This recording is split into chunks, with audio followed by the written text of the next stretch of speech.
All right, what's going on, everybody? Welcome back to another episode of the Slanted Attic Experience. This is probably about number 4, and today we have none other than my buddy Jason. We met out in Colorado on a construction project. It was actually my first job out of college. I think it was yours too, correct? Yep. Yep. And so we met out there. We were two of the younger guys on a large project. What was the scope? I think it was about 300 million. It was 2 office buildings and a parking garage. Does that I sound about think right? I think that's I forget how much the parking garage was, but I think you were in the ballpark there. Okay. Yeah. So we basically we worked out in the trailers while they were moving in. What is it? Mostly Qt engineering services. So like a lot of the BIM guys and stuff like that. They were moving into the building that had already been finished, and then we were finishing up basically the second complex. As they were slowly starting to move into the first. So with that, Jason, I guess needs no further introduction, but you just want to give us a background of you a little bit, where you're from, what you do, stuff like that. Yeah. Thanks, Tyler. I was born in a town called Grand Island, Nebraska. Probably never heard of Grand Island, and especially not much of Nebraska before, but that's where I was born at. Pretty small town. It was only like 20,000 people or something. Afterwards, I went to school in the University of Nebraska Lincoln. You probably have heard of us and our turmoil as sports fans in general of Yeah. lately of March Madness and just our ever growing pains in football. But went to school there, really enjoyed it. And then afterwards, yeah, I just started interning with Hewitt afterwards. There was a couple of things in between if you're interested about that, but Yeah, I absolutely. I know you have a little bit more of a background in the field than I did. I basically did project management for all of my internships and straight through to what I am now. But you did surveying and like geotechnical stuff along that line. Yeah. So that was kind of towards with Q, but even beforehand, like I always kind of knew I wanted to do something building related. And Sure. actually in college, I was originally an architect major, but now I graduated with construction management, thank God. But then no, within like college, my freshman year, I was working for a small contractor in Grand Island. Was just doing labor, like construction or concrete work for them. And then afterwards, I worked for a different company, kind of bigger but still small in ways compared to Kiewit, I guess. But Absolutely. they, I they, they mean, were they were big for Grand Island, and right. I did kind of the same thing, concrete construction, and it kind of just got my feet wet, and it kind of revealed that, man, I really like this stuff. I like being out in the field. And then after that, yeah, I got the internship with Kiewit. uh, my internship mostly consisted of doing, like you were saying, like surveying work. That's horizontal, like land surveying, I guess is the technical term. And that was mostly just your bare bones stuff, how to use the total station and just doing minor as builds, nothing too crazy. Yeah. And then after that, yeah, dude, I met you in Colorado, and that was a awesome, great experience. Met Yes. obviously you, Ben, and some other great people. We had great Yeah. bosses. It was a fun job. I don't know if you noticed now, but they use that job as a training kind of facility for all the newer kind of even new hires and newer Oh, really? engineers. That's so Yeah, fun. dude. Like we just like I'll say it, like it was a QA headquarters job. So obviously Yeah. we have a decent amount of money into our own building. So a lot of times we'll put a lot of amount of money to train our engineers, and that was what it was for us, dude. And I don't know about Absolutely. you, but it was awesome for me. Yeah, I learned It so was. much. There's a few ways to learn stuff, especially in the field of construction. One of them is by getting thrown to the fire, and then you either eat Hmm. shit or tear it up, right? I mean, you either Yep. learn or you don't. Sink or And I swim. think, yeah, exactly. And I think this is a much better way of kind of introducing, young people like us into the field of construction, how to actually properly project manage a large scale building like that. And yeah, I mean, it taught me a lot of other skills. I presented in front of the group twice a week, Hmm. stuff like that, which is great. It's good to learn how to convey things to people in a technical way, right? That you don't take up too much of their time, but you want to make sure they fully understand the scope and everything that's happening. So, yeah, I totally agree with that statement. I thought it was a great use of our time, and it prepared me to go into the next situation at WMATA. And yeah, and then that's where I met you again, Tyler. Yeah, that Um, was so funny that they that put us was both that's a on kind that of a job. little just backstory. It's very fluky for that to happen because we Yes. just have a lot of projects everywhere. And when I did hear that we are both going there, man, it's just really good to have someone go with you on that path. The next journey. Yeah, 100%. And like, I don't know, moving to a large city like DC, I knew a few people from school, but not really that many people. And especially at work, in a company as large as Qt, it's nice to have people to talk to, right, about similar stuff. Oh, totally. hmm But yeah, I guess in DC, total 180 or even 360, what I've done before. Right. Typically, I'm part of Q at Building Group. We typically do, vertical construction, but there are plenty of times where other districts loan us out. And at this point, our Eastern district had wanted me and Tyler to come out there to help out with Yep. something called WMATA. And it was a four-phase project where we were pretty much renovating the metro in DC. And we were on the last phase, phase four. Hmm. And it was it's weird. Tyler and I were on the same job, but we probably saw each other once a week, if that. If It's that, man, probably yeah, more like dude. once a month. I mean, Yeah. yep. Yeah, you were. I mean, you were on days and nights. I was primarily on nights. No, no, I was just on days, thankfully. Oh, that's right. AV was on nights with Yep, me, my man. roommate. Yep, and like I would Yeah. I would literally only see him like once a day, and it was when he was waking up and I was like leaving, Right. dude. It was Right. or coming home. It was crazy. That was so funny. I used to drop him off every night because he didn't have a car. I forget what the whole deal was there. And he's like, Yeah, he Ubered to work yeah, dude. That in the was. morning. Well, I guess at night. Mhm. And 5 o'clock at DC is not necessarily a great time to be Ubering. So everything was Oh peak pricing. I no. mean, I bet hmm I can't imagine how much money he spent on Uber rides to get Oh, dude, to and I can't from those imagine. job sites, hmm which was But so but funny. no, yeah, the odd thing about this project and building, like I was mentioning, is that Eastern District mostly does like heavy highway and like bridges, even like train tracks, like this metro job. And it was a new scope for me, and it was my scope was bearing replacement for bridges. And Hmm. when I first saw that, dude, I was elated. I'm like, this is some badass shit, dude. Like, I we're literally putting jacks underneath a bridge and jacking it like how you would jack a car, Yep. taking out these big old metal 200-pound bearings, and then replacing the new one, and then lowering the bridge back down, and then it was just wild, awesome stuff. Yep. Yeah, I'm jealous of that. I got ceilings. Yeah. It is the luck of the draw, but you had a Yeah. lot of responsibilities with your scope, man. With Right. Ari being new and like your small Yes, crew, which was great. So I mean, it taught me some leadership of 30 people, right? Because they had, the subcontractor I had, Dulles Drywall, had anywhere from 10 to 40 guys on any given night. So yeah, it was great to learn how to manage, people of that scale. And I'm that's a lot of basically, people. when we were doing that, my guys were basically the only ones there for the majority of it, right? So it's just them hmm on multiple um, stations. So to go back in between. But yeah, I mean that part was great. But yeah, I would have appreciated it being something a little more interesting, Yeah, yeah, totally. And the night shift must have been killer too, man. Like I dude. can't imagine flipping your whole sleep schedule 180, but you still have this personal life you have to maintain like on weekends or your days off, dude. Like that must be terrible. Yeah, yeah. It was not fun because yeah, I just usually stay up all day Friday and then go to bed on Saturday. Wake up during the day, Sunday, Monday because we used to get 3-day weekends Yep. and go right back into work. Yeah, dude. Tough, tough, tough days. But man, we grow out of it. I don't know about you, but I Oh, I fucking yeah, I learned a ton, changed man. man out of the. Yeah, absolutely.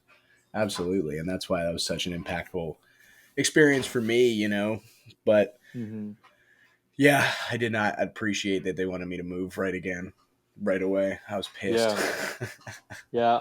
I didn't mind just because I don't know. I'm at a point where I just really, if it's a cool job, dude, I don't really give a fuck where it is.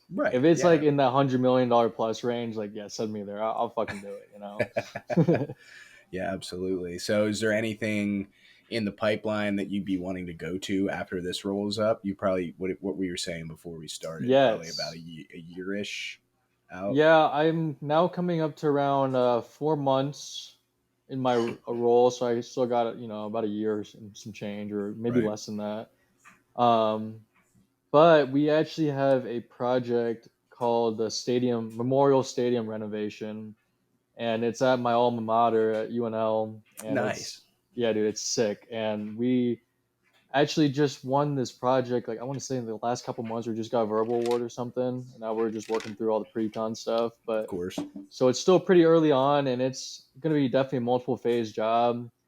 And I forget the contract amount, dude, but it's like 300 million. It's something just fucking crazy, and Lots it of could be money. more and more because it's like donor money, So Yes. and my I'll tell you right now, my school loves their athletics, even though we suck. We will always pour in money to whatever athletics, Yeah. and this is something they will like. I feel like they'll put more money towards. Hopefully, Hmm. Is So this the football stadium? yes, my bad. Let me Okay. back. Yeah, this is the Cornhusker Right. football stadium. Okay, Yep. that's what I thought. I was just clarifying.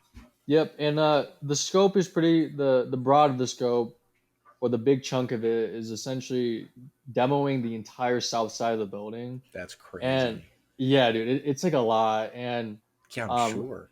as of right now, so what happened, I think, don't quote me on this, but Memorial Stadium was built in two different phases back then. One Hmm. phase only encompassed like three-quarters of the building, and then they tied in that last side, like years later. Well, Sure. they Interesting. didn't tie the concourse together. So like Oh no. to navigate around the building, dude, is a pain in the fucking ass. And if you have any like Cornhusker fans listening, they'll fucking understand how much of a pain in the ass it They'll is, dude. know.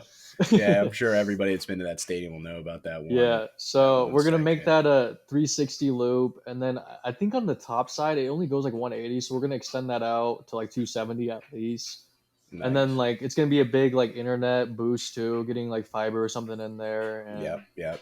Low um, voltage stuff. new Hmm. seats, I think, new suites, and then I think that's the main chunk of the scope. I'm probably missing some other things, Yeah, sure. but Small stuff, change other order shit. renovations, probably bathrooms, yada yada. So, question for you: what temporary structures are they going to do to support? If you, I'm assuming by adding seats, you mean they're going to go up further into like the Oh bowl? no no no! We're actually gonna get less seats.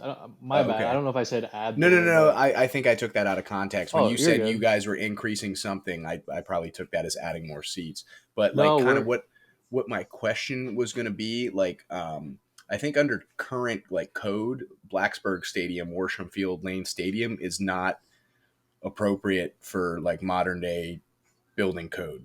Like, oh it's wow. way too steep, and I don't know exactly what's wrong with the structure. It would probably be cool of me if I did, but apparently there are issues with that. So my question was going to be, what kind of temporary structures would you use to support something like that when you're, I mean, what is it, precast concrete that you're sticking onto fucking Yeah a steel yeah. frame or something like that? Like, I don't even know how I something that large would be constructed, I It guess, is what is I was mostly going for. precast. I think is what the building is. I doubt any of that is poured in plate. I mean, the slab is probably, Yeah, sure. um, but I don't. That's a good question, dude. I don't really. I've never been on a full demo operation. Like even when we were at Wamata, they were demoing the bridge, but like that wasn't my scope, dude. I was everything Right. below deck. Anything below above deck was just out of my other ear, dude. Right. Yeah. It had to be So so I segmented because of the yeah, size of the scope. Oh, 100%. Yeah. and I don't really know. Like I said, I've never really been part of a true demo operation, so I'd be very interested.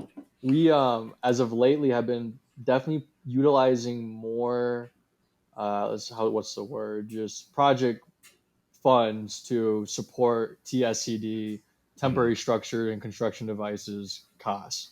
Because it's more and more you see every day that you're gonna have some situation where you need like some sort of temporary construct. In this Yeah. case, like some sort of like like blocking, shielding, or something. Right. So yeah, no, that's a good question. I don't know. Yeah. I mean, I figured you would know a lot more than I would. I mean, the stuff that I'm doing now is basically shell buildings. We do a lot of medical office buildings. So we're pouring the slab, the footers, shooting it up, and then Hmm. basically stick building it and then enclosing it, tying it in with, all the regular roofing stuff. and Cool. then Yeah. we slap some stuff in it. We don't even do the upfit sometimes. So it's a lot smaller, more fast paced. Like there's only 23 guys that I work with. So, I know each one of them personally. I like it better in some instances, but for some others, I don't. Q was definitely Yeah. a much cooler thing to be a part of. I think I learned more about construction itself, most definitely, than Hmm. what I'm doing now, because it's a lot of modular type things. Right, we're branching out. We're doing a restaurant, and um, those I guess those shell buildings at the Wake Lake I was telling you about are just typical shell buildings. We're doing a restaurant, a couple medical office buildings, and like a school. So like the restaurant's probably the most we're getting in a design aspect of something that's being outside of what we typically do. So I'm kind of excited I'm on that one. But Okay. yeah, we're probably looking in between. We're doing renovations anywhere from like a half a million to like 10 to 11 million is probably our ballpark of our typical job, if I had to guess. I don't Are really you see all the self-performing financials. all that? We are self-performing nothing. Oh, okay. Yep, So you still we sub everything good. out. Yeah. It's good and bad. I love self-perform personally, but it's Yes. good that you worked for Building Group, who, not like other districts within Kiewit, get the opportunity to work with subcontractors. And for the Right. most part, I feel like our district, or I guess my district, you used to work, Right. they do a really good job of just training us to be business people, dude. And I didn't Yes. really realize it until like the more and more I do like the business related things, you know. Yeah, dude, all that transactional stuff directly what's the word I'm looking for, transposed onto my skill set now. I mean, 100%. Hmm. Like all the times I was presenting at Ridgegate, all the times that I had to, do daily reports and weekly reports to Ari at WMATA of the million things I had to keep track of. Like that makes Hmm. everything I do now seem like it's way easier because I've dealt with it before, right? I know how to Hmm. compartmentalize it and I can do my job better. Yeah, So totally. yeah, I mean, most definitely it was a great experience, and I learned a lot from it. You know, and you're Yeah. you're right. Like the business attitude and the business aspect of it is massive. Hmm. Because at the end of the day, like we are obviously supposed to know construction, but Right. we are interacting with just I don't know, dude. I don't even know how to explain it. It's just we're managing people, you know, Yes. and managing people consists of being people and not just saying mathematical like this is the answer to this. No, it's Right. the between the line stuff that we're doing, you know. Yes, and that's probably my favorite thing about the construction industry is all the people you meet and how you relate, how you work with one another, because it's such a team, and like everybody's got to be working together towards something to achieve in construction. It takes a lot of little moving pieces to move the whole machine, right? So I Hmm. think it's very important to be cohesive with not only your superiors, like your management, and your peers, your coworkers, the people around you, but also those subcontractors that are working for you, the people that have the boots in the ground every single day. Hmm. I mean, those people are just as important as the people above them. What happened if none of them showed up to work? You think Yeah, all the no, management seriously. would put on steel toe boots and go build shit? Hmm. Probably not. So Hmm.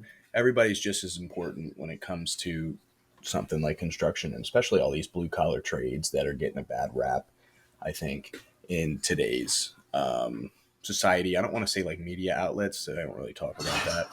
Um, but yeah, less and less people are moving into trades, and everybody's going for a college degree that they got to spend tens of thousands of dollars paying back for the rest of their life. No, yeah, dude. I totally agree with you. And I'll tell you a quick story. When I was in DC and I first showed up and I met my foreman, Uh huh. I don't think he had ever had an engineer kind of understand him from his side because he was thinking that I was a straight out of college guy, which I was, that was just going to tell him how things were supposed to be and not Yep. how he was going to do it. And I didn't even know that was a thing anymore just because I don't know. I didn't see it because I don't have that kind of insight. I Right. knew right away in college, even even before that, this is an experience based field. Whatever I learned in college is awesome, but what I'm gonna actually be learning is gonna be out here, you know. Mm-hmm. And I I only bring up that stories because yeah, dude, like you want these people to go to college and be engineers, but like it can only teach you so much, you know, Yep. or just get this degree, not even be an engineer. It could be any like field, you know. Hmm. But there are fields out there, and especially in our industry, where it's like an experience based occupation, and yeah, Yeah, no, 100%. And like, probably just the way you treated that guy made him respect you, and you respect him back. Like it's just like I don't even know how to really describe it. It's like if you just talk to somebody like that, like they're a normal fucking person, then usually you get respect out of it. You know what I mean? Like yeah, there's yeah, there's drama between field and office and stuff like that, and every company I work for, but you just have to treat them like hmm, normal people. They're just like the rest of us. They're frustrated at other shit that's going on during their day, maybe even at home. Try to leave that there, but yeah, shit happens, man. Like people are hmm, people, right? So you got to understand that it's just another person that you're trying to relate to help them get their job done and maybe even to learn something. So it's always a yeah, unique perspective you yeah, bring into it, and I think we see that more than a lot of other people in other industries because we're dealing with yeah, a wide array of people and backgrounds. yeah. And I feel like I have to really thank my background in the field labor I had as a construction worker, because like Yeah, I was actually out there with those guys, and I get it, you know, like this fucking sucks. We're working long hours, but at the same time, dude, like I enjoy so much just talking to those guys. It's your classic, just I'll say like just like locker room talk, and you guys are just sure. shooting the shit, saying whatever, and like you know, a pretty girl walks by on the street, they'll be you know hollering at like not at them, but be like telling me like you seen that right now? I'm like, hey, Troy, I saw that like 30 seconds ago, dude. You're way behind me right now. And yeah, I don't know, man. That's probably the one thing or the biggest thing I miss right now from my role now of being 100% in the office and more of a, you know, wearing slacks kind of, you know, and Hmm. not your work boots and everything is that camaraderie and that just friendship and everything you get from the field.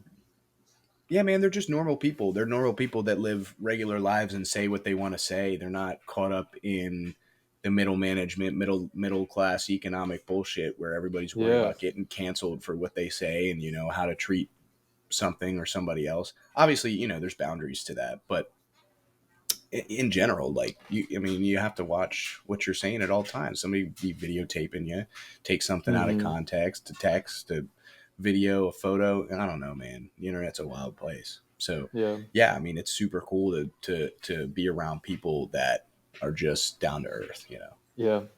And people who are listening that are trying to, you know, find that language or just like you're just having issues or trying to relate people in the field. And I'll tell you right now, it's something what Tyler said too.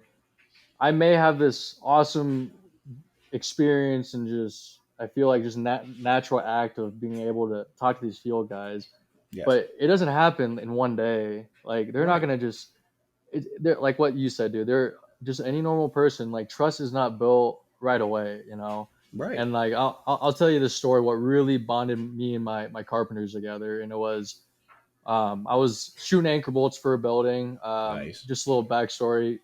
Anchor bolts are like an eighth inch of a tolerance, super tight tolerance for just something that's supposed to hold up the structure. So I had never done anything like this or this scale of surveying before. Like I'd mentioned, my most surveying I did was an intern, and I was just doing minor as builds, just Right. not even layout. You know, nothing critical that required an eighth of an inch, let alone like an inch or something. You know, Yeah. so I had been pretty warmed up now after doing deep foundations and starting a little bit of other things. So I understood how to use a gun and everything like that. But again, never laid anything that tight. And I just kept hearing in the back of my ear, like, hey, Jason, you got tolerance of an eighth of an inch. Hey, Jason, you got tolerance of an eighth of an inch. So I was like, all right, I got to take this pretty fucking seriously. And Yeah. then, so finally, the first day, I started shooting the anchor bolts. And I shit you not, dude, the first setting, it probably took me like 40 minutes, 30 minutes. And I was on this just one anchor bolt setting. And Yeah. in comparison, I could probably do, I don't know, if things are if I don't know, poor sequence or whatever is good, I could probably do like 10 in a day or something like that, Right. like right now. So that was really bad time because you don't have 10 times 40 minutes, in a day for a puller. Yeah, no kidding that. Yeah. So my superintendent comes up to me, and he's usually like joking around with me. He understood that I was like a grinder and everything. And Sure. I'm like, but he goes up to me and like we joke around and everything before. And he's just like, hey, Jason, like what the fuck's going on, dude? You've been at this for like 40, like 30, 40 minutes. Like, what are you doing right now? And I just smile at him and I'm just like, I don't think I said anything. He's like, no, dude, like I'm being serious. And I just like look up at him and I'm just like, I don't fucking know, dude. This is the first time I'm doing it. And then like again, I set anchor bolts with like carpenters. Like you need to have people with you while you're doing this, especially Uh-huh. like skilled people as carpenters, and they're just there listening to all this. They're And then just watching you. Yeah, of yeah, like course, this is man. the That's so awkwardness funny. coming in. And Yeah. then Jeremy just leaves, steps away. He knew like he probably was in the wrong saying that. And then like my foreman's name was Troy, and everyone's name was Nate, his apprentice. Love those guys. Hell, I went to Nate's fucking birthday party like when I was still in Nebraska, dude. Nice. Love those guys. But after Jeremy left, he was just like, dude, that guy's a fucking asshole. I'm like, thank you, dude. So it, and then afterwards, like Jeremy, like I want to say like 2 months later or something, he's like, hey, Jason, I just want to say like sorry for that one time I told you like that whole story. I'm just like, dude, Uh, don't sweat it. If yeah. anything, thank you for doing that because you made me help build the relationship with the carpenters even faster. Yeah, absolutely. And like it's just, it's all how you treat those relationships and those conversations. And like, it does help. I will say that both of us are pretty personable people, and that's probably Yeah, why we that's became true. friends on the job site out in Colorado as well. Um, but yeah, man, I mean, it's just be a real person, man. I don't know what else to tell you. Yeah. If you're out there and looking for advice on, how to build relationships with other people, be honest, communicate, and tell them what you're thinking. hmm I feel like it's not that complicated, but then it's very complicated. Yeah, I mean it's a spectrum, man. Like I'll be honest, like I kind of have a hard time talking to like these suits and ties in the office sometimes. Like I just feel like I don't relate to them as much, I guess. Maybe Sure. they're older than me, but at the same time, like I talk to old people in the field totally fine, but now I'm having somewhat difficulties. So Right, and it's like I don't know. I mean, as you age, and I think I've experienced this too. It's like people that you don't have as much in common with. It's just a little bit harder to reach, a common place to have something to talk about, right? A happy medium, somewhere where even you get past that little small talk, right? Like, how's the hmm weather? Did you watch sports the other night? Oh yeah, I'm a huge golf fan. Boom. And then that's how you take that and you dive into a whole conversation, right? You get somebody hmm emphatic about something that they enjoy, that you also share some experience or knowledge in, right? A lot of my hmm superintendents are huge into golf. So that's what, every time I'm out there, oh, did you guys play this weekend? You probably fucking suck. You hit, like hit a 220, all that stuff. They Yeah, love that. They love that type of banter. So you just need, yeah. you need to know how to You relate to hit those guys. the nail on the head, and I'll bring up another story of my other Yeah. foreman. Keep He was a giving us the labor stories, foreman. baby. What about Manny, bro? We'll talk about him in a Oh, little bit. we'll I we'll miss talk that about guy. Manny here soon. Yeah, yeah.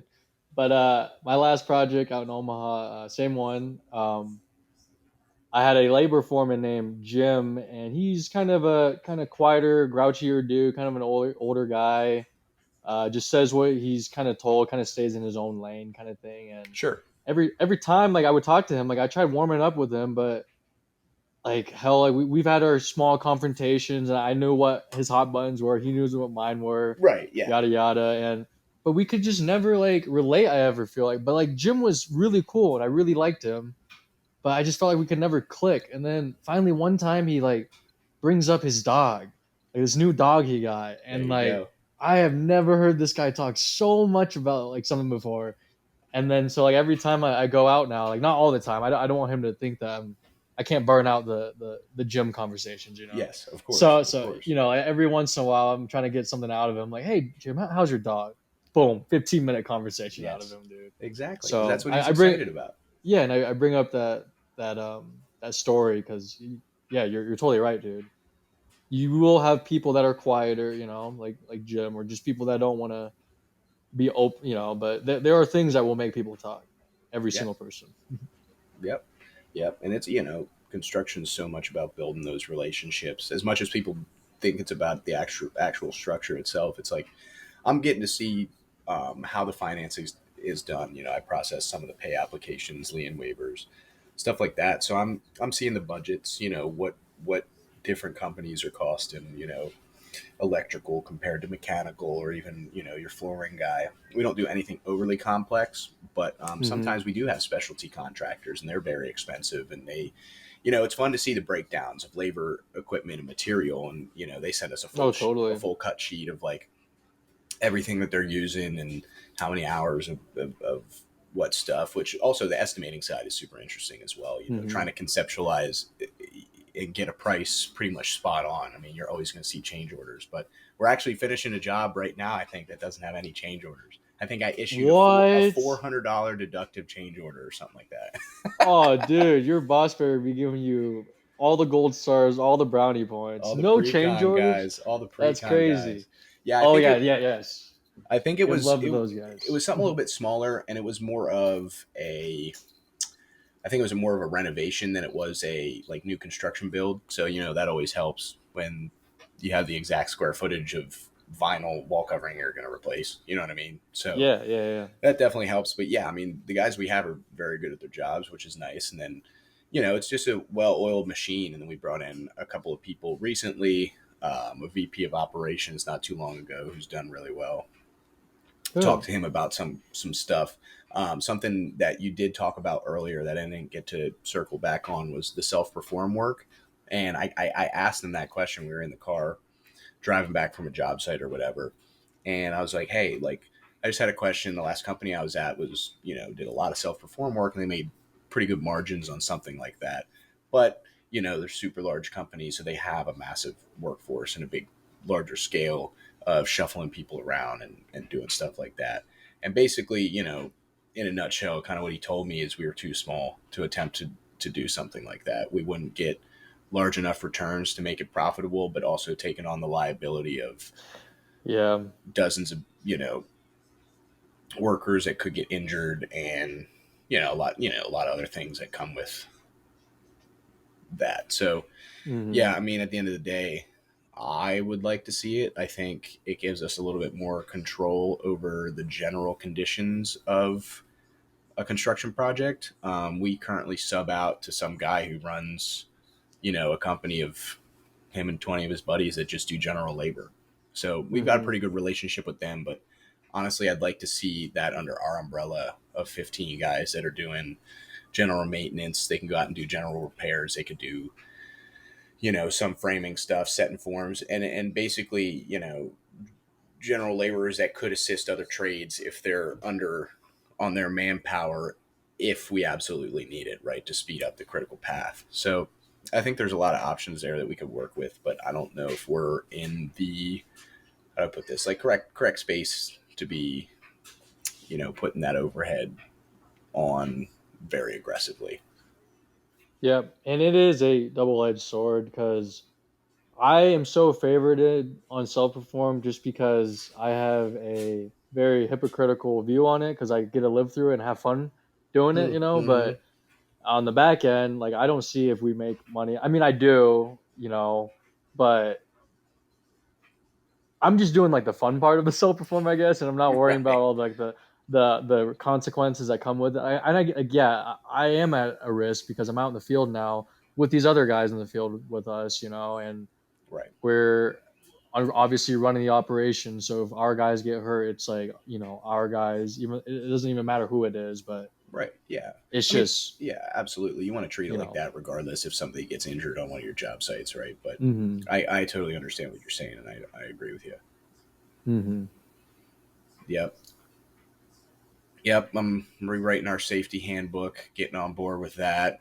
Order a bunch of first aid kits, got the class going. We're just rolling in Good, safety right now. good. Do Yeah, you man. guys have a competitive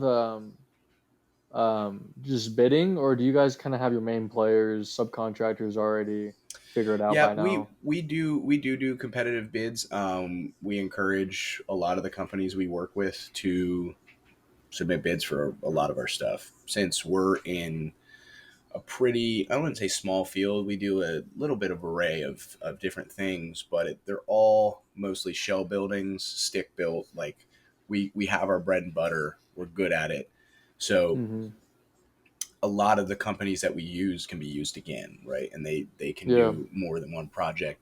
It just, we run into a lot of issues with manpower and getting that from the subcontractors. If we take on a lot of jobs, sometimes our competitively bidded or priced guys, are spread pretty thin, and are taking on, they're taking on stuff from other companies too. They're not just exclusively working for us. So that's kind of where we run into a Mm-hmm. little trouble, from my understanding. But yeah, we, of course, we're looking for, the relationships we build, and for new ones that we can build, right? Like there's always going to be more options. And maybe if we're not necessarily on the rocks, but it's a little bit like hesitant of a relationship, we're always looking for something else, right? Yeah. I mean, Yeah. yeah, it's always good to be Do looking you in the market. yeah. Do you get any incentives for like DBI, MBI, or anything like that? I don't know, to be honest with you. I think if I looked into it, we probably could, but we're not a DBI. We're not. I don't think we partake in any of those. I guess it's like government contract type things. We don't. Yeah, we don't receive any money. I mean, I know that for sure, but Yeah. I'm sure we can look Okay. into it. Is the thing, since we're a small Yeah, business. I only bring that up is it sounds like you might be working with like some smaller subcontractors, maybe somewhere larger, but Yeah, the most of them smaller are pretty ones small. you can maybe see if you could, look at those like small businesses, like other ones, and see if you get like incentive for doing so, Right. because it sounds like you're already going through all the hoops that happen when you work with smaller businesses. Like your workforce, maybe not as sophisticated of a management or something, Right. Sure. that you don't have with your huge corporations. Right. Right. Yeah, and like I've reached around to some of my contacts in the area and gotten some other sub trades, for our pre-con guys to contact. So, we're working through that, right? I can only do so much. They've got me on like 6 different projects, just supporting the PMs, but I'm staying busy. Got a lot of admin Good, stuff. I took over basically all of our software accounts, like nice. You're Bluebeam, like doing my job Microsoft, right now. Verizon, like all of our business accounts. Yeah, so I've been doing that, which is great. Um, Learn about managing that, aspect of a business, which is Yeah. pretty cool. I've got a call with the Verizon guy later this week to go over some stuff. He'll probably try to upsell me on stuff. I had like 3 calls with the Bluebeam guy. Are you guys transitioning to the subscription based service? Did you see that? I don't know what's going on, but I do know that they are limiting users on Bluebeam. Yep. So if you are pretty much not in directly construction, you have to use something else. And Yeah, that's which even with probably our, sucks. it sucks for our, especially our project controllers who, Oh, they don't do Bluebeam. like they're guys on construction sites and shit, but like they do finance stuff, Right. but they still do construction stuff, like in a way. Yes. And yeah, it sucks that they can't, but I Yes. Right. feel Yep. bad, but at the same time, like I have it, so yeah. How bad Right. can I feel? So basically, what's happening is the current Bluebeam, I think it's 21 or 22, whatever came out most recently, is continuing its legacy seats until the end of life, which may not be till the end of 2025, 2026. They have not yet set a date. But for all new licensing moving forward, it's subscription based. So it's like the basics is like $210 a year, man, per seat, For one person, per seat.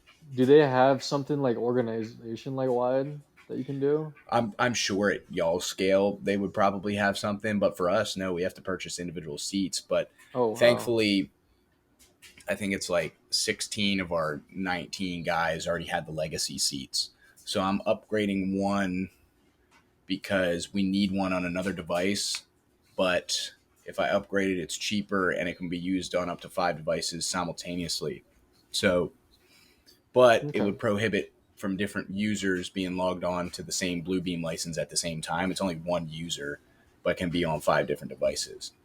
So Okay. basically, that would kind of fuck it up, if we were to try to, for 20 guys, try to buy 4 licenses. It just really Yeah. wouldn't work well, unfortunately. And that's probably why they made it that way. But we have a Yeah. conference room and an estimating conference room, and so I'm upgrading one of our licenses so we can access both of those. It'll just be a conference room account, and then we've got to add a new Gotcha. guy.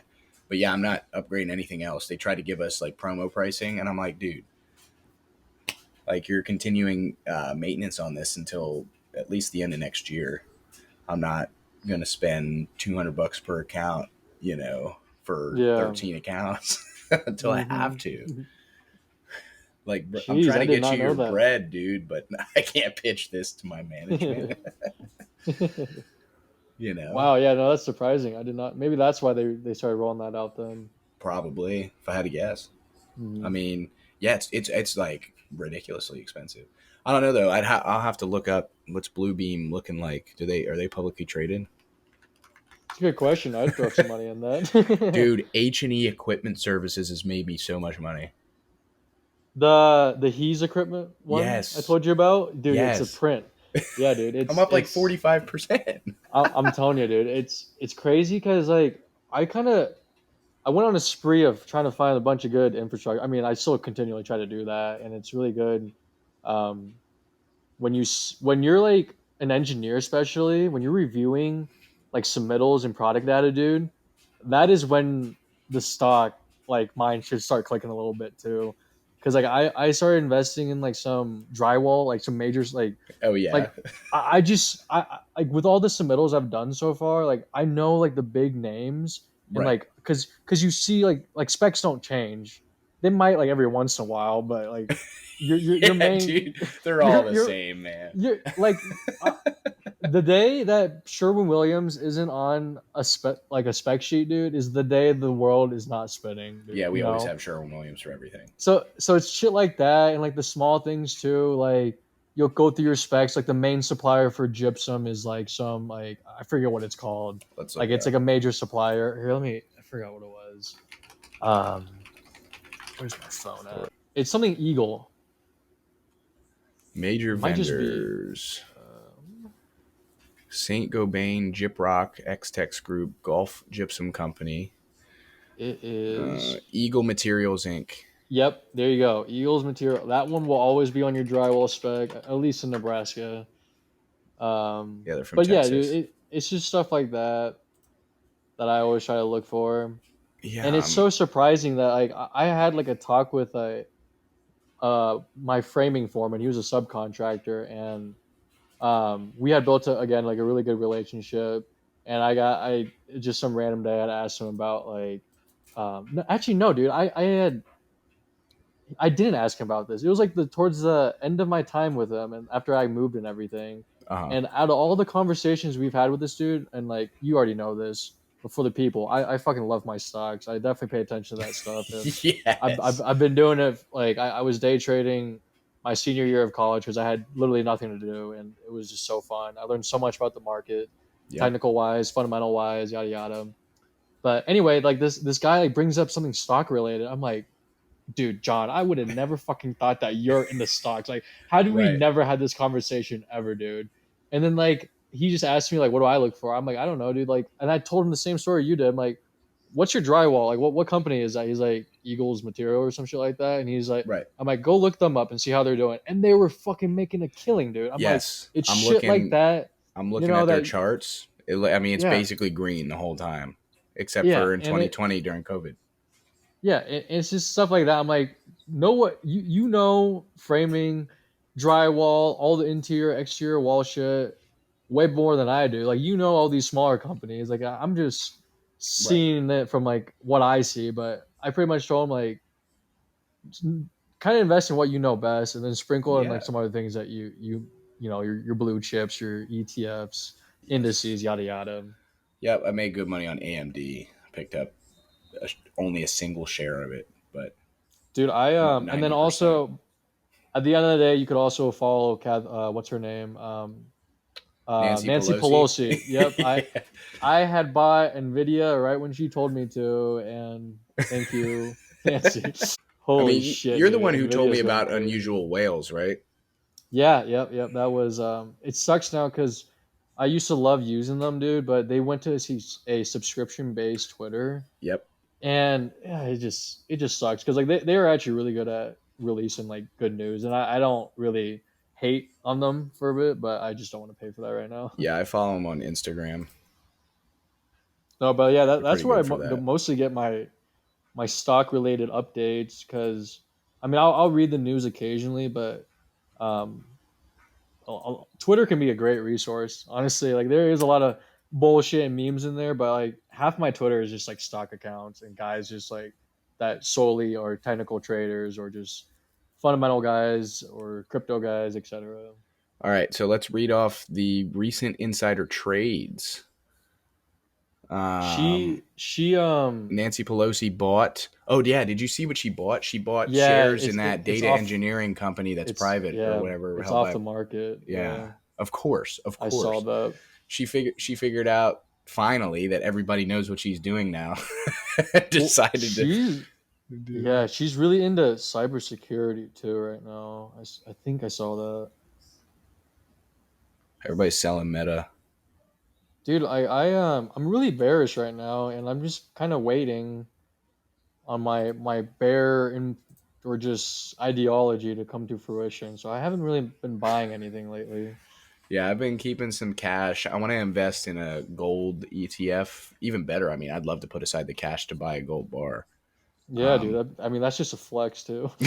yeah, yeah. To be honest with you, I want to be in one of I those TikTok videos of those guys that give out like the gold bars on the streets in New York City or whatever.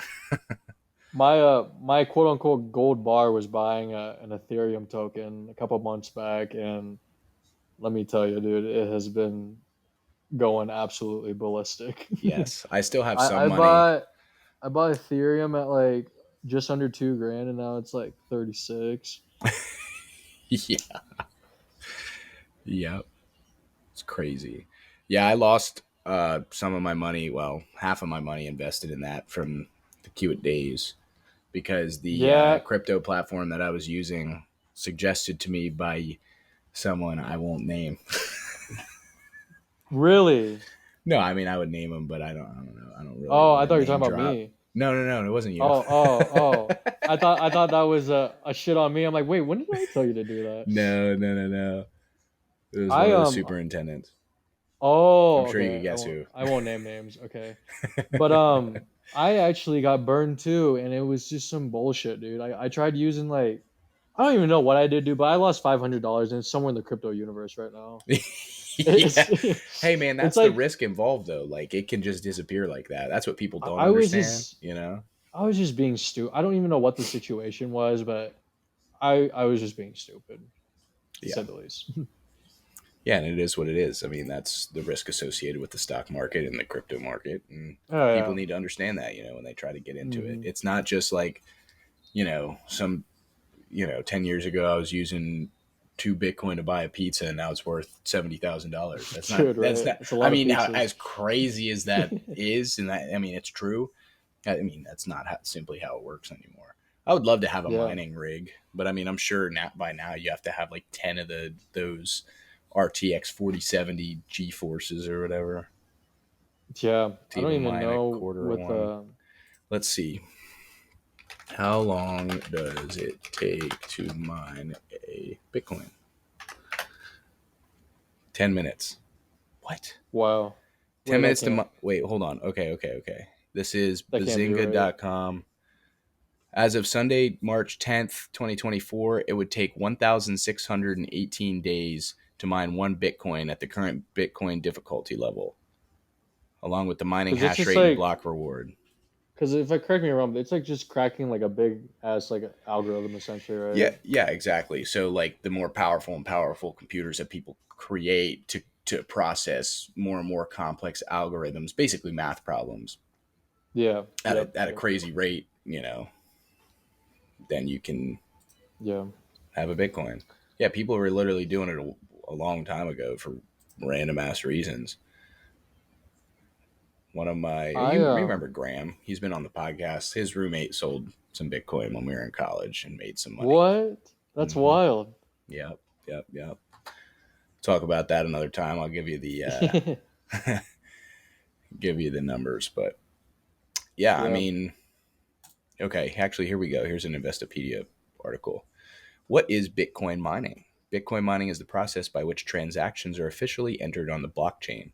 It is also the way new Bitcoins are entered into circulation. Mining is conducted using hardware and software to generate a cryptographic number that is equal to or less than a number set by the Bitcoin network's difficulty algorithm. The first miner to find the solution to the problem receives the Bitcoin award, and the process begins again. The Bitcoin reward miners receive is an incentive that motivates them to assist in the primary purpose of mining, to earn the right to record transactions on the blockchain for the network to verify and confirm. Yada yada yada. So it sees you need a graphics processing unit, GPU, or an application specific integrated circuit, ASIC, to set up a miner.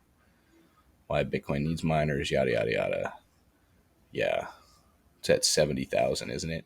I saw something today said that I think it was on the Unusual Whales Instagram that some news outlet or media source was expecting Bitcoin to get over 100,000 and even to 150,000 as a target price. And I'm like, I mean, maybe, but that's I crazy. mean, on it. I mean, it will at one point. I just don't know when. You know. Oh, so I should be buying Bitcoin, huh? I think if you're longing on crypto, dude, like you could buy it pretty much now and you will make money in 10 years. And I promise you that. Yes, I would agree with It's you. I went on like a whole like because when you technical trade, you definitely use fundamentals, obviously like how the news relates and everything. But with crypto, there's really not too much fundamentals. At least when I was trading it, Right. besides like Elon saying Doge in a tweet and it going up 5%. Like Yeah. that was the only thing that was moving crypto spontaneously besides fundamentals. Right. So I was trading a lot of crypto at that time because again, like I was just wanting to use my technicals because it was mostly just very small interval trades, sometimes within like the hour kind of thing, you know. Right. Yeah, man. I want to get back into it. I had to. So we'll have to talk about this off air, but it. So when that firm or app or conglomerate business sold, Coinbase bought out what they had left in assets. So I got a specific percentage from Coinbase, and now I have it in a Coinbase wallet. So the problem is I have a couple $100 in USDC. I can't figure out how to trade it on that platform to buy into Ethereum or Bitcoin. I might have to It have should just be a different app. So we'll talk about that another time. So I'm having yeah, issues with that, but okay. um, yeah, I'd like to get a little more money in there because my investment portfolio is starting to open up. I need to roll over my 401k from my previous job. I'm going to roll that into a Roth IRA and Good. basically ETF it. And then I have the account that I started when we were at Kiewit as I have a long term piece of that. And then I have my short term where I pick my blue chips, the guys that I Nice. like. Yeah. There And the you only go. one I'm down on is Capital One because I bought it at its 52-week high in January of 2021. Hey, time will. That's a good one. I mean, your banks and credit cards will never really. I mean, we did And see an instance, but they just that's a good one. acquired Discover Card too. I think I did see that actually. Yeah, yeah. Yeah, so that could be big money. Mm-hmm. Yeah, so along that train, I've been very much enjoying my current portfolio, but I don't know. Have you been keeping up with like Vanguard's ETFs and stuff like that? I think I want to diversify a little bit. I What are your thoughts on that? I think Vanguard is fine. I mean, for the most part, it's very similar to the S&P 500, and hell, I have some. I use Fidelity just because my work's through, and I just Right. might as well keep it all on the same platform. And I don't. I like put a little bit in the SPY, but there's something that's called the FNILX, and Yeah, it's I've heard of that. literally I think you've told me it, about it. it's literally the S&P 500, but it's through Fidelity, and each share is like, let me see, it's at $18 right now, but the percents move the same as the S&P 500, Right. so you get more bang for your buck because it's a smaller one, you know. Yeah, I don't know if I have So access to that. I use E no, Trade. you might not, but then I think similar to Vanguard in this one is that I also get like I'm drawing a blank here, a dividend too. Yes. So Yeah, I like my dividend stocks. But yeah, I invest in ticker is GSLC, which is the Goldman Sachs S&P 500 tracker, which Oh is yeah, probably yeah. pretty similar to the Fidelity one. They just break it up Hmm. into smaller shares so your average person can buy it and hold it. I really want to buy a share of Costco. That'd be a good one. Yeah, Yeah, yeah. it's like That'd be a 700 good bucks, I one to think. diversify your portfolio too. It is Let me currently $730.96. 1 year holy price shit. target is $7.95. So you can't I Yeah, can't buy dude. fractional shares on E-Trade, so that's Oh, kind of that my sucks. that's my issue there. Damn. Yeah. I don't know I'd if there's a say way to do that. If anybody's listening and can provide me a tutorial, that would be great. I'm sure I could search it on YouTube and find what I'm looking for, but need the you know audience to what's help me out with that one.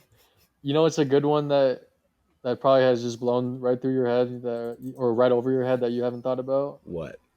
Granger has been making an absolute killing for me, dude. Really? You know how much we Let's. use that Wamada. I was fucking Oh, buying dude, Granger we things left and we right. use Granger. Granger's at 1,000.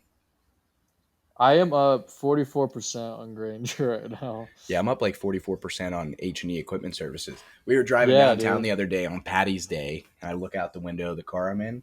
Boom, right there on the side of a boom lift, H&E Equipment Really? Services, and I'm Dude, like, let's Tyler, fucking you, go, you dude. you do not know how happy I am to hear that because I will always look at, I mean, regardless of what it is, I just like looking at construction things, but Right. I specifically look at rental equipment to see if I will ever see that. And I've never even seen this company in the wild, and Really? I'm That's a so fully invested in them. that's the first. Yeah, that's the first time. That's the first time I've seen one. And yeah, there it That's was, right on the wild. side of a boom lift. Paper stencil Yeah, with spray dude. paint, but there it That's was. so cool. Yeah, yeah. So, I wish Sunbelt would IPO sometime. yep. I would love to get some Sunbelt. Yeah, Sunbelt's And got to like be cooking, dude. and I have United, but it's like United such a lot. It's like 700. I don't know how much. It's like super expensive right now. So it's just really not worthwhile investing in 704. that. Yeah, dude. When you can get HEES for like $60 and get dividends and get the same like percent increase, if not even more, you know? Dude, $60. It was at like what, 32 when you told me about it? Oh yeah. Oh yeah, dude. Let me see. Let me see when I got. I'm pretty interested now. Let's see. Damn yeah, dude. The whole market's just been cooking. I've just been waiting like a little pansy. Yeah. Yeah, God, dude, I hate I, that's the worst. Buyers are good. Yeah, I bought it at 33, yeah, it's at 62.62 right now. but I just feel like we're just Yeah, we got it a good technical time. wise. I still see I see a downturn here soon, but I just don't know when, and it sucks because I feel like I've already dug a hole that I need to wait it out now. When would we have bought that? Probably in January of 2021 ish. Let me see when I. Yeah, dude, if we would have bought it in March of 2020, 1368. Jeez, Yeah. 00. Let me see here. Yeah, that would probably be my Um, guess because that's when most of the stuff that I bought initially. Um, that I, sounds about right. I still have Yeah. some other stuff. Let's see. I'll open up my portfolio I've got here. Yeah, dude, I started it when I was out there. I remember we used to talk about that shit like every day. Mm-hmm. NVIDIA, I'm up 91% because of fucking Pelosi, dude. Yeah, that's I crazy. knew, I mean, I knew what it was and I wanted to get invested in it, but when I saw she drop that bombshell, I'm like, all right, let's get a couple shares. Yeah, I got H&E at 40.31. I bought, you familiar with OKE or I'm Rio? not. Rio is what we talked about. I'm up 4% on that. Nice. DraftKings, dude, that's my biggest um my biggest winner right now. It's ONEOK, midstream energy company that provides natural gas and natural gas services in the U.S. I'm up Okay. 36.5 on them. And then AMD, I'm up 83. Nice. And I'm down on Capital One and Expedia. Or no, EXPD. It's Expeditors International. I'm sorry. My uncle worked for them for Mm-hmm. a little bit. They're a global supply chain management company. So I figured they'd be a decent investment. But the stock analysis on Microsoft Bing is saying sell. Yeah, but who's saying that? The AI, The hedge dude. fund that The, wants it to go down, to have to no, put on it's the AI telling us all to sell it so Nancy Pelosi can go in and buy it, dude. I'm telling it. you, it's working. They're working against us. No, but in all seriousness, I mean, it's totally ridiculous that. Oh man, dude, cannabis up 14% today. Let's go. What happened Dude, with them? all my cannabis related stocks have gone miserably wrong. Yeah, mine have too, but this is up 14% today. I It think says it's like, stock analysis strong buy. 1 year price target $9. Something must have dude, happened today. you want to know something, Tyler? They put one in downtown. Swear to God, there's one on Cary Street near Really? me. Yeah. Look up Rolls Royce. Remember when I was talking about that back in the day? Remember when I was mentioning how our generator was a Rolls Royce at Ridgegate? It's only $5. Only $5, motherfucker. I bought this shit at $1.59. Did you really? Dude, No. I have been waiting and just waiting, and it has just been skyrocketing. Maybe I'll buy a couple shares of Rolls Royce. Dude, it's technically, yeah, dude. It officially, I think when a stock passes $5, it's not a penny stock anymore. So Something it like that. it just passed that recently. That's crazy. Yeah, I see Yeah, up no, dude. This less than a I had a percent today. buddy.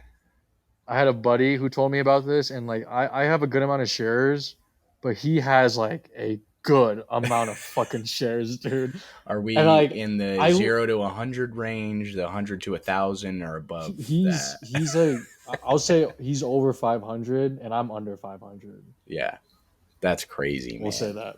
Dude, Yeah, I'm so I like it's so shit. Like my only regret is I didn't buy more, you know, but yeah. it's I just mean, so but shitty because like at the all time it your was a wins. dollar, bro, and I $1.50, and I couldn't put a couple more $1.50s in there. But at the end of the day, there will always be another trade. That's right. That's right. Yeah, I might put a little more in the cannabis. I have 40 shares, but they're at I 34 gotta cents right now. I gotta I bought them at evaluate a the. dollar 38. It's tough, dude. I think the cannabis market, like I think It's so tough to invest in. it's just not there yet. You know, Yes. all those regulations and everything. Like I bet these major, even like what's that one? Starts with a C, Canopy Growth or some shit like that. Yep. Yep. Yep. Yep. They are like huge company, like one of the biggest ones, but like I don't even. I bet they're still running at a not profit, dude. Or like maybe there is a profit, but they're getting busted on a Yeah. lot of things. Right. And like the whole industry's not regulated yet, so they're not ready for large public companies to take over that market because it's not even there yet. But Yeah. guess what? I am up 20% on What's that? VTI, What is that? Some sort of, is that Vanguard Total Index Stock Fund, baby. Oh, nice. Okay. That's the majority of my portfolio too. I mean, that's a solid one, dude. It Yeah. moves like the S&P 500, just Yeah. taking a, Yeah. Exactly. yeah. So yeah, man. No, I've been watching my portfolio a little bit recently, investing some more money. I've got cash in both my brokerage accounts, my short term and long term one, but I'm not really sure what I want to buy. So I've been Same, dude. looking into it I recently. I think I have more liquidated, just I guess cash to trade in my retirement accounts than I have invested right now. It's crazy, dude. That is crazy. Well, yeah, you've been preaching Yeah. a bear market for a while. I know, and I I'm know here. I am fucking just being the bear and all the good news, dude. that. Yep. Yep. I mean, It's okay though. well, what do you do in that I got scenario? time. I wouldn't buy like puts. I'm not an options trader, so you hold on to your Um, cash and try ev- to buy stocks as they hit bottom. I mean, what's the I will. proper, I I mean, guess. I'm still buying things occasionally. Like I'll do a scan of all my big tickers, and it's a pretty big scan. Like when I say scan, it's like me sitting down for like 3 hours Right. and just going through all my stocks, all the potential ones I want to invest in. And I say I do this at least like once a month and just seeing where everything's at, getting a flavor of the market. And then if I like something, I'll buy it. If I don't, like I'll keep waiting, yada yada. But Right. I'm not making anything too aggressive right now, especially like option trading. Especially I don't do option trading in my retirement Especially accounts. options trading. Yeah. Um, I don't do So that, period, bro. I am a pretty aggressive trader in my retirement accounts. I will not lie, but still pretty conservative at the same time. Like Right. they're big names, but again, most of the risk comes from like tech. Tech is a very volatile, market. Yep. I'm And thinking about selling AMD sometime soon and reinvesting yeah, that dude, somewhere else. It's just up a lot for me. Even if it goes up more, great. But I kind of want to just take it's my tough, winnings. dude. Yeah, Yeah. And cash out, man. But I mean, obviously that money is not getting cashed out for a long time, and exactly. just get reinvested into something else. But then again, like what's going to be the next big thing, and that's why it becomes almost like a gambling chase. Oh, something I got to tell you about recently. So I back in probably December, I downloaded ESPN Bet when it came out, and I got, of course, my 3 free $50 bets. And I put one on like Denver money line, lost that one. Put one on Indianapolis money line, lost that one. But the third one I placed on Mitch Trubisky to throw 2 picks in the Pittsburgh game. Cashed out What was the $197, bro. what was the odds on that? 50 to win 100 It was or 50 to win, like 197? it was like 50 to win 197.50 or something like that. So like around 300ish. No, around I think it 400 was plus over. It was 400. over 1.5 interceptions. I think over a half was plus 120 or something like that. And then Oh, so it I was bet it was like plus 400ish. Yeah. yeah. and Damn, so dude, that's wild. and so not only that, it gets better. So I take out all but like $12, right? Because I'm like, keep a little bit of money in the account. Gamble with it a little bit, see if we can't get it back up, and repeat, rinse and repeat. Yeah. So I play it all down to like $1.25, and the Waste Management Open is that weekend. So I'm like, you know what? I'm gonna pick 6 golfers to hit top 20, and I'll put 15 cents on it. Well, that hit. I won What was 15. the odds on that? Here, I'm pulling it up. That hit. Holy So shit. just wait. Why would you only put 15 cents on a Be- bet, bro? because I only had $1.20 left in my account, and I'm trying to build it back up. You know what I mean? So Oh, I have enough you're money to like, bet. okay, okay, Yes, okay. yeah. You understand my train of thought here. Yeah, So okay, yeah. let's see if I can find it. So basically, I do that, and I'm like, well, I mean, hell yeah, I'm at $15 now. Whatever. Here are the bonus bets. All right, perfect. So we got to be somewhere close. I lost a lot of $1 and 50 cent parlays and stuff like that. And then I finally, oh, here's the other one. Actually, I won this one first. I'm sorry. January 21st, 12 leg parlay. It was, I think, Oh week, wait, dude, you told me about this one. yeah, week 2 of Yes. NFL playoffs, or Dude, round that is 2. wild. Amon-Ra St. Brown touchdown scorer. Detroit Lions -2.5. Jahmyr Gibbs over 14.5 receiving yards. Baker Mayfield over a half passing touchdown. Jared Goff over a half passing touchdown. David Montgomery total receptions over a half. Josh Allen to score a touchdown. Kansas City Chiefs money line. Josh Allen over 33.5 rushing yards. James Cook over 9.5 receiving yards. Patrick Mahomes over 1 passing touchdown. Josh Allen over 1 passing touchdown. Odds were plus 11,701 for a 25-cent bet for a Holy $29.50 payout. shit, dude. 11,000 odds? Yeah. That is ridiculous, dude. You want to hear the worst one? I don't think I've told you about this. So, Super Bowl Sunday, I'm like, it can only top a 12-legger if I do fucking 14 legs.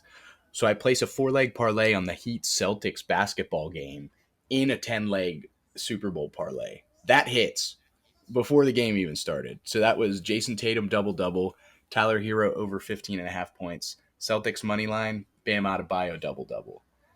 And then I put 10 on the Super Bowl, over 40.5 points, which hit. McCaffrey touchdown hit. Chiefs +4 hit. Brock Purdy 1 passing touchdown hit. Isaiah Pacheco over 9.5 receiving yards hit. Patrick Mahomes over a half passing touchdown hit.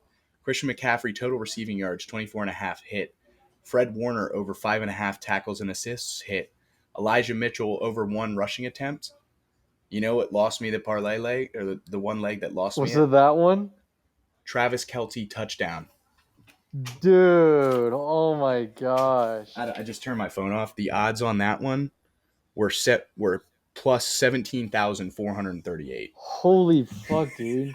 Have you ever considered doing a round robin? No, I have heard of that though. Can you explain that to It, me? it is very high risk, but it is when I truly believe when you've hit a bunch of different parlays and you are just on a burning hot streak, Yep. this is where you pull out the round robin.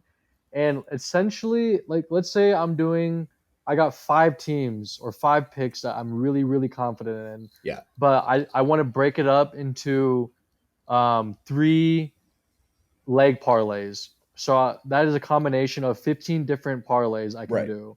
That is the round robin, essentially. You're picking a format or like number of teams you want to group up in all the picks that you want to do.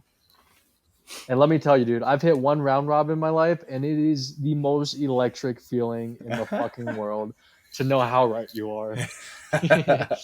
And I'm sure the payouts on that's crazy. It just depends. Like that one, I think I had a lot of minus 300s, minus whatever, and like they all rounded out to be like Right. around 100, maybe like plus 200 each parlay. But again, I was super confident in all these picks, and it ended up being like 8 teams for like a five-legged par, something like that. I don't Yeah, yeah. remember, or 7 teams, five-leg parlay, and I think it was like won around $1,000 or something on that, dude. It was That's definitely my crazy. biggest. Oh, dude, I was on like I would never bet. Like I think I risked like 300 or something that day. I typically never do that, but dude, when you're on a burning red hot streak, you keep it rolling. Yeah, no, man. I haven't been. Have I been to the casino? I don't think I have been since our casino night. But yeah, man, I'm gonna keep it low key with the bets. I've got $40 left, and I'm gonna keep the 25 centers rolling, baby. I Nice. just I mean, love. you got a good method, dude. Yeah, yeah. So Grace and I bet every week on the golf tournament in the weekend. So we haven't hit one since that. The very second one that I did. Of Oh. course, you're chasing it, right? And it Uh-huh. just all lined up for Waste Management, and we watched the whole thing too. So I watched one of my guys barely make the cut and then make it all the way up, make a birdie on like 18 to tie for 20th place. So yeah, I usually pick 5 or 6 golfers to make top 20. And Okay. we watch golf every week, so I'm seeing who has a hot hand, like who's playing well, what guys need to pick it up, what guys play better on specific courses, right? Have they won the tournament before? How did they look Mm-hmm. last year when they won the tournament? Are they completely healthy? So I don't know. I've been really into golf recently. I've been playing, got some new clubs, doing all that. So it's been a fun time. Nice. I think we're gonna try to do the PGA Championship next year at Quail Hollow in Charlotte, since it's only a couple-hour drive. So that would be awesome. I've only ever been to one golf event in my life. You got to go to Waste Management if you got to go to one. I know, dude. I know. I know. That is a such an anomaly event. I just had found out what waste management was this year. I'm like, that is sick. That is not golf. That is literally just a bunch of people getting drunk and being Yes. obnoxious. Yeah, it's kind of a crazy atmosphere. Some of the players don't like it because the hecklers and stuff like I that. But heard. I heard this year was super crazy. yes, yeah, I think they definitely need to put some relative restrictions in place. But I mean, man, if that isn't probably the coolest golf tournament to go to, Oh yeah. against one of the major tournaments like the Masters, U.S. Open, Open Championship, and the PGA Championship. Other than that, I mean, God, that's got to be the best one. I can't imagine. Yeah. Yeah. And then just a quick plug: Waste Management stock, amazing. Yeah. That's another one I Let's got. see what they're at. They got to be at a lot, right? I think I'm up like 30 since I bought it. 30%. Damn, dude, you're cooking in the bull market. Let's see here. 37. Yeah.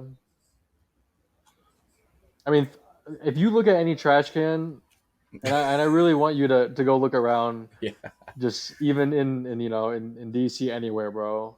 9 out of 10 times, it's probably a waste management logo slapped on that thing. Yes, I would say probably 90% to be conservative. Yeah. Everyone. Now, a lot of our commercial dumpsters that we get are rented Oh, through different that's services, but different. Just because they don't have like a, you right, know, right, yeah, man. Yeah, so let's end it on a note of some recommended stocks to pick up. So we've got Waste Management, Yeah. we've got H&E Equipment Services. If you're Yep. into the S&P following index funds, we got that is FNILX, the Fidelity Yep. investment fund. If you're on Fidelity, I'm on E-Trade. I've got like VTI, which is Vanguard Total Index Stock Fund, or GSLC, which is Goldman Sachs S&P fund. What were the individuals we were talking about though? One I didn't bring up that I preach to everyone is Trimble. Yes, Trimble. Um, Oh, and I'm I got a side comment really quick. We had a Trimble sales rep come in and he pitched us the new laser scanner. Dude, that shit was yes. crazy, bro. The is it the 12, the XX12, I don't think it was that one. I think it was the previous one to that. But the 10 he maybe? probably he did the what is it the laser scanning and pulled up like a perfect image of our conference Oh room that we were dude, sitting in. It was wild. that thing, the at least the 10 or maybe the 12 is like 200K or Oh something yeah, crazy, dude. oh yeah, It is crazy. And scanning, we can definitely talk about this some other time, but 3D scanning for like exterior buildings or even rooms, especially in like the renovation world, I could yes. definitely see that being utilized in the renovation world. But Yeah, it's just a little too it's expensive getting big. of It a is. initial investment right now, for smaller Definitely scale is. companies that are trying to do stuff like that. But yes, I can definitely see that hitting in the long run. And these guys are going to continue to make more and more advanced equipment. So yes, plug for that. Yep. Let's see. And I'm a Any other big good fan of ones? them just because as a surveyor using Trimble equipment every day, I cannot tell you not to invest in them. Yeah, absolutely. You're going to see it a lot. DraftKings. That one's kind DraftKings. of these are volatile ones I'm bringing up now in DraftKings. Trimble is kind of volatile as well. That might be the main bulk of them. Nice, nice, nice, Oh, nice. oh, oh, the one I didn't tell you about, dude. Vulcan Materials, VMC. I know for a fact I told you about that at Ridgegate, dude. Probably. And I have been making a killing on that one It's too. cooking. It's cooking. Yeah, they do aggregate. So Ah, your very cool. gravels, yada yada, and all this infrastructure bill talk I hear about wanting to pave new roads and shit is just music to my ears. Yeah, right. Right. You picked up the guy that's supplying that. Yeah, I think if a lot of that money goes to a lot of the different companies we mentioned throughout this episode, there's money to be made. I mean, 100%. Yep. I think the construction market is one of the most stable markets in terms of what's the word I'm looking for? Broad general markets. You have technology Oh, dude, sector, and healthcare, and the construction. demand, Yes. yeah, the demand is at an all-time high, and it's just gonna keep more and more people want to keep building shit. Right. And I think we've had this conversation like over text, and we Yes. can bring it up some other time too. But yeah, we just there's just so much demand, and we don't have the people to do it, but people want to Yeah. keep building. Right, and it's like we were talking about earlier. There's not enough people in the general workforce to meet that demand. So Man. how do we do that? Are we going to implement robots? I think we're still a couple years off from something like that. But no, I Yeah, think well, we need more people in it's the trades. I mean, building has changed from 10 years ago to especially 50 years ago. We're always Right. improving some manner, so I'm hoping it's something. But at the end of the day, like, we need people to do this job. That's right. I mean, it's not going to be fully automated. I don't want to say ever because that would be selling humans as a whole short. I think we're pretty intelligent creatures and Yeah, pretty good at technological advancement, right? And yeah. that's our whole human structure. Who knows if there were ancient civilizations that came before us? We can talk about that another time too. Oh I'll man, we talk your got ear all off sorts about of it. topics. Yeah, but I'd love to have you on another episode, maybe with like Hunter or Graham or something like that, and we can shoot the shit. It's always fun having two guests as like more of a group setting as well. I thought this went incredibly well, just us talking about our past experiences and catching up on some of the construction stuff that we've been up to. But yeah, honestly, it's True. been a great conversation. But yeah, we'll have you back on, and I appreciate you doing this with me, man. Yeah, no. Thanks for having me, Tyler. Let's do this again sometime. Yeah, let's do it.